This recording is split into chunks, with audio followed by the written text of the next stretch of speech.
First of all, my name is J. Lee Deering. I'm a candidate for Detroit City Council. Small business owner in the city of Detroit. You see, I'm a fourth generation entrepreneur. My family's been in business and serving the city of Detroit for almost 90 years, to be 86 years to be exact. I own a small restaurant over in Eastern Market, Burt's Jazz Club, on Russell Street, and also Burt's on Broadway, downtown Detroit. And we have a couple of little small businesses that we also provide job opportunities to at least 100 Detroiters here in the city of Detroit every week. Some of you may or may not know, just 4 years ago, I was a young man that ran for council who came in runner-up on that election. For whatever reason, my folks told me I could go to bed on election night, and we had won. 2, 4, and 7 had predicted we had won. I went to bed. The lights went out. I woke up in the morning. As I was eating my Fruit Loops, I realized I had lost the election. One thing folks can depend on this time around, I will not be going to sleep on election night. We will see this thing all the way through. And my main focus on council is to pretty much continue what I've been doing all my life. Provide job opportunities, look for revenues that we can go after, capture those revenues, to help keep the doors of the city open, just like I keep the doors of my business open on a day-to-day basis. Well, you know, primarily our city council for the past umpteen years, 6, 12, 16 years, we've had nothing but the same type of individuals on our council. Those have primarily been social workers. And I'm not here harping on social workers whatsoever. But the issue is, the city of Detroit is a business. It's a $4 billion a year business. I believe you need someone on there to understand something about business and especially entrepreneurship. I'm a true entrepreneur through and through.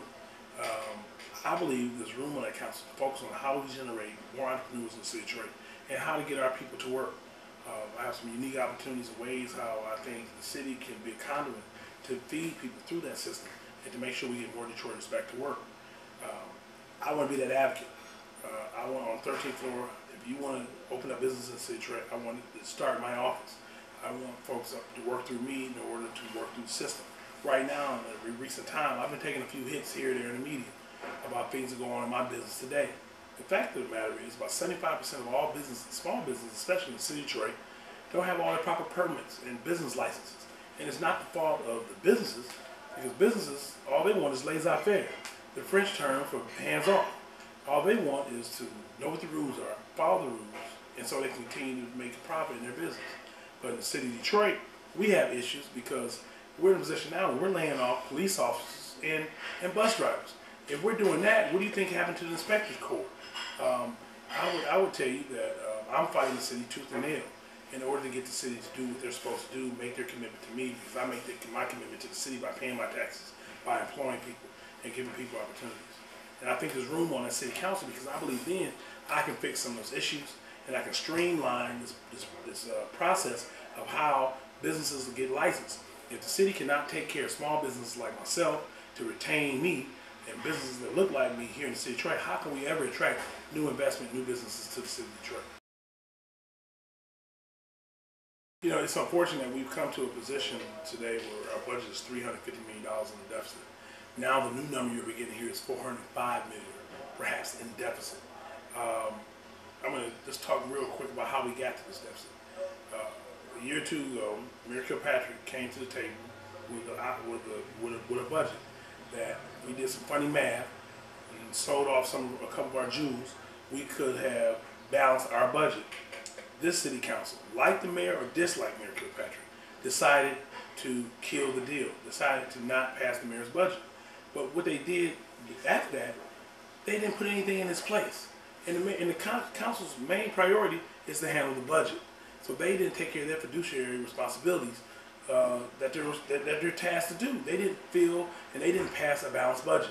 So therefore, we see ourselves in a spiraling out of control budget of $350 to now almost $405 million. What would I do to get the budget under control? Right now, this administration is proposing 1,000 layoffs, 1,000 permanent layoffs on top of that. In my small business, I cannot get rid of deficits. In my small business, I can't keep my doors open by cutting. I've got to do other methods to go outside to create more revenues. I have to bring more money in my business in order to keep my doors open. So I would propose this. I would propose, rather than laying off 1,000 workers, let's explore a 4-day work week. Let's explore the opportunity for us to go have a 4-day work week where everybody across the board takes a hit.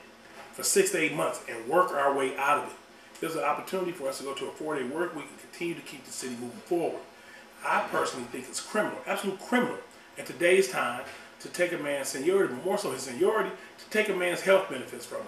So now you can't even have health insurance for your children. I think that's absolute criminal. I think majority of the households in the city of Detroit would prefer to figure out how to balance their household with 80% of their paycheck than 0% of their paycheck. And that's the reality of what's going on. A lot of families, a lot of fathers, a lot of mothers are not going to come home and not have a paycheck to feed their kids. So I would prefer the city to go to a 4-day work week and work our way out of this situation. It's been proposed before, back during the Coleman Young days. They called them doo-wop days. But it gives us opportunity to keep the workforce intact and work our way out of the situation so we can keep people employed, keep our tax base here in the city of Detroit, and also deal with the budget at the same time. I'm endorsed by probably every labor union known to man in the city of Detroit. The reason why I'm endorsed by those labor unions is because I'm not an advocate for privatization whatsoever. I believe that there are jobs and services in the city of Detroit that our union workers can handle. See, the city of Detroit is the cradle for the black middle class.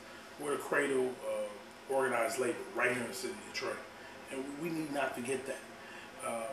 I would propose that rather than put ourselves in situations where we have to outsource or we have to go outside the realms of providing jobs to contractors, that we try to, when possible, keep that work in-house.